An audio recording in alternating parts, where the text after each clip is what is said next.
ایک شخص نے چڑیا پکڑنے کے لیے جال بچھایا۔ اتفاق سے ایک چڑیا اس میں پھنس گئی اور شکاری نے اسے پکڑ لیا۔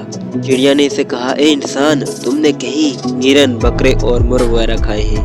ان چیزوں کے مقابلے میں میری کیا حقیقت؟ ذرا سا گوشت میرے جسم میں ہے، اس سے تمہارا کیا بنے گا؟ تمہارا تو پیٹ بھی نہیں بھرنے ہوگا۔ لیکن اگر تم مجھے آزاد کر دو تو میں تمہیں 3 نصیحتیں کروں گی جن پر عمل کرنا تمہارے لیے بہت مفید ہوگا۔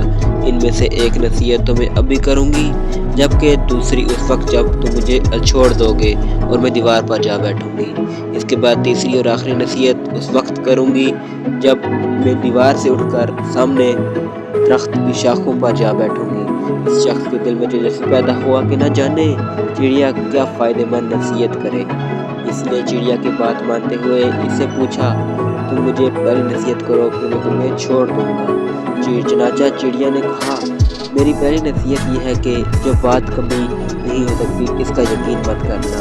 یہ سن کر آدمی نے چڑیا کو چھوڑ دیا اور وہ سامنے دیوار پر جا بیٹھی اور پھر بولی، میری دوسری نصیحت یہ ہے کہ جو ہو جائے اس کا غم نہ کرنا۔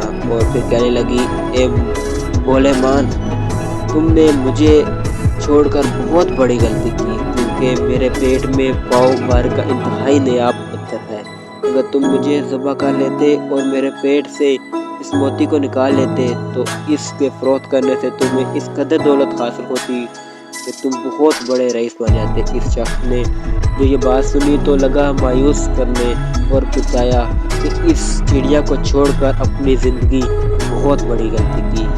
اگر اسے نہ چھوڑتا تو میری زندگی سنور جاتی۔ چڑیا نے اسے اس طرح سوچ میں پڑتے دیکھا تو درخت کی شاخوں پر جا بیٹھی اور بولی، اے بولے ماس، ابھی میں نے تمہیں پہلی نصیحت کی جسے تم بھول گئے کہ جو بات نہ ہو سکنے والی ہو اس کا یقین ہرگز نہ کرنا۔ لیکن تم نے میری اس بات کا اعتبار کر لیا کہ میں اتنی بار وزن رکھنے والی چڑیا اپنے پیٹ میں پاؤ وزن کا موتی رکھتی ہوں۔ کیا یہ ممکن ہے؟ میں نے تمہیں دوسری نصیحت کی تھی کہ جو بات ہو جائے اس کا غم نہ کرنا، مگر تم نے دوسری نصیحت کا بھی کوئی اثر نہ لیا اور غم و افسوس میں مبتلا ہو گئے، کیونکہ خام خواہ مجھے جانے دیا۔ تمہیں کوئی بھی نصیحت کرنا بالکل بیکار ہے۔ تم نے میری پہلی دونوں نصیحتوں پر عمل نہیں کیا تو تیسری پر کرو گے؟